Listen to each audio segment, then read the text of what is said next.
Games these days are boring. Look here, the top games of all time. Ocarina of Time came out in 1998. That's almost 2 decades ago. That's why I've decided to make the best game of all time. So I'll be using elements from the top 5 best games so far to carefully craft the perfect game.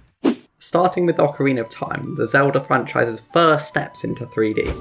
Now, Ganondorf's gotta be one of the most recognisable video game villains, other than Bowser of course. So I'm going to be taking Ganondorf to be the big bad guy that the player has to defeat.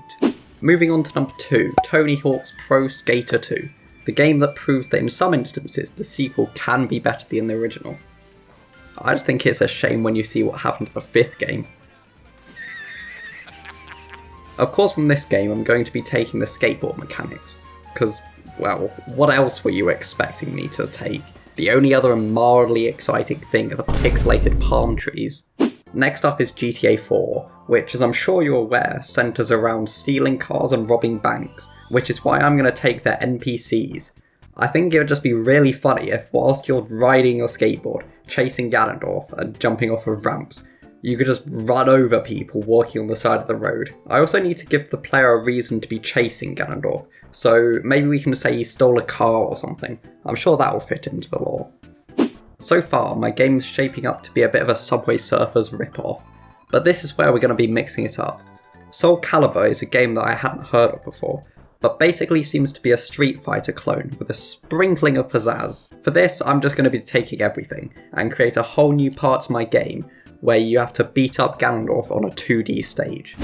With Super Mario Galaxy being the only game that I've actually played from this list, one thing that really stood out to me was this guy, the Luma that you stuff full with bits until it explodes into a whole new galaxy.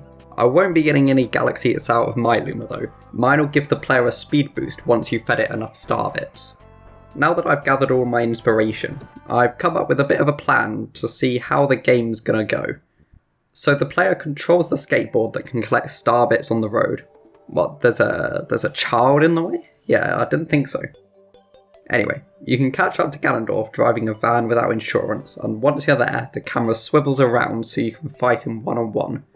So that's the idea, now we just have to make this a reality. I started by making these tileable road sections and filled them up with a variety of buildings that I got from the asset store, as always of course. Instead of me spending hours placing the pieces next to each other over and over and over again, I'm going to be automatically generating the new sections as the end of the road gets closer to the player. This will also help with preventing a bit of lag, which I had a big problem with later on, but we'll get to that soon. I tried to make the end of the road a bit less obvious by adding some fog, because I want the player to think that the road is one continual thing, but in the end I just removed it because it just made the scene a bit too dark and murky.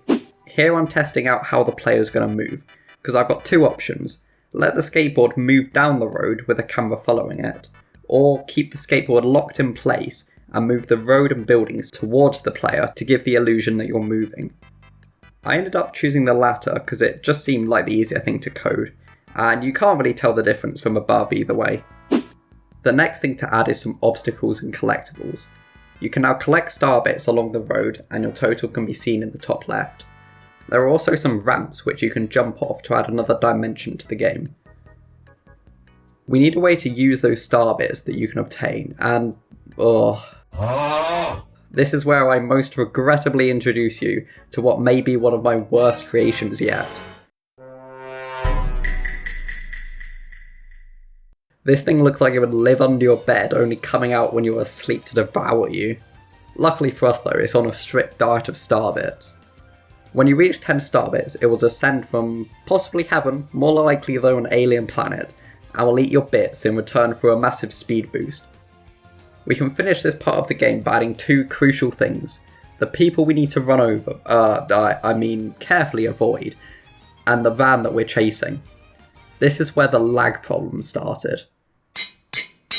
As you may have noticed, there are 5 identical roads next to each other, which creates a feeling that you're immersed in this city-like world, and you're not just on a floating road in the middle of nowhere. However, I've been adding the ramps and star bits to each road, which I didn't think would be a problem, and it wasn't, until I added the people, and then there were just too many objects for Unity to handle. Luckily, it was a really easy fix by selecting only the main road to spawn the extra objects. Once that was out of the way, I started the van right at the end of the road, moving slowly backwards towards the player and speeding up when the player got a speed boost from the evil star. And with that finished, it's time to move on to stage 2. This part is when the player gets to fight the villain one-on-one, but I don't know if you know this, skateboards can't hold weapons, they're not very good at it. So we're bringing back a fan favourite from the boxing video, it's Reginald. Yes, that is his canonical name. But where's he been this whole time? Well, he hasn't just suddenly appeared out of thin air. He's the one that's been piloting the skateboard from inside it. What, did you think skateboards can move by themselves, or that the road's going downhill? No, of course not. Why would you think that? The only downward slope I see is my viewer retention. Anyways, now the only thing we're missing is the bad guy. Hello everyone, thank you for coming. It is my honour and pleasure to welcome you all to the grand unveiling of the villain. And the villain is... Ganondorf.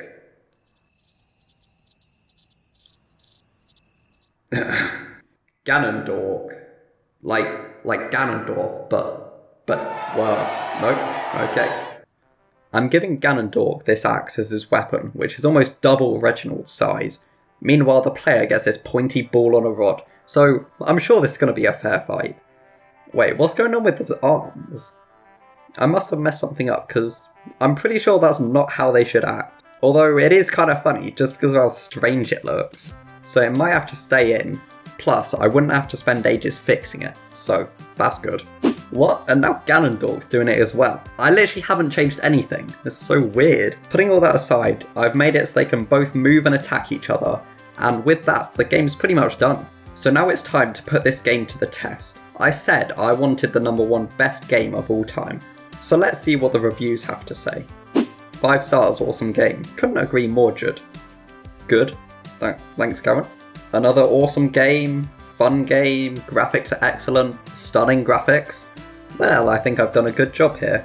Only 5-star reviews, as it should be of course. Insider, I'll be expecting to see Zelda bumped down to #2 and replaced by me. But wait, don't click off yet. You thought this was it. You thought I would just copy some bits from good games and be done with it, did you? Well, I've got something else. Something even better. I've got Golf from the hit game Golf with Friends. The game that truly deserves that #1 spot.